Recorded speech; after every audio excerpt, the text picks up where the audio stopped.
August 22nd, 2022, all ingredients necessary for potent and damaging thunderstorms were in place in southwestern Alberta.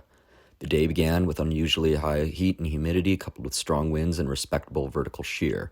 Temperatures steadily rose to over 30 degrees Celsius or 86 degrees Fahrenheit in much of the southern half of the province.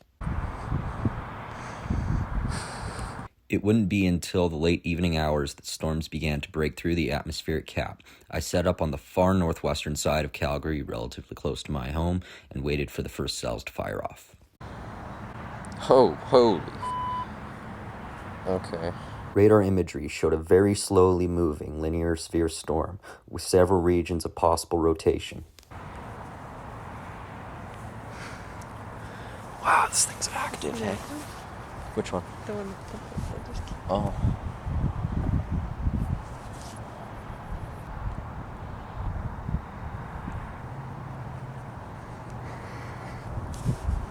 As the cells crept closer and closer to our location, there was seemingly nonstop lightning, with flashes occurring every few seconds and even several flashes happening almost simultaneously as a result of changes in the electrical field surrounding the storm.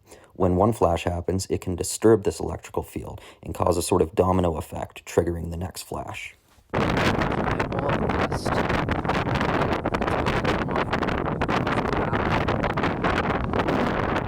Just after 11 p.m., the storm underwent another rapid intensification, and radar indicated a very clear embedded supercell west of Calgary. Inflow winds became extremely intense, causing damage to homes and trees. The lightning became even more constant and visually revealed a lowering and possibly a wall cloud on the tail end of the supercell. The rain-free base provided a glimpse of the violently rotating updraft that can rarely be seen at nighttime.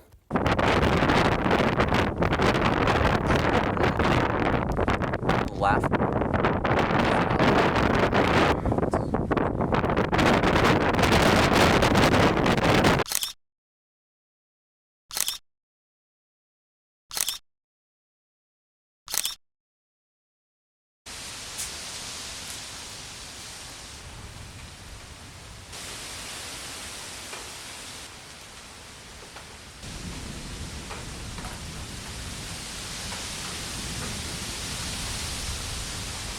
I'm joking.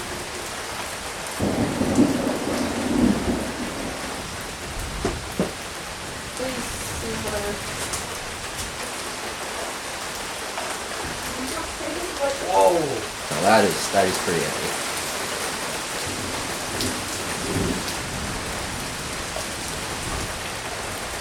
Here it is.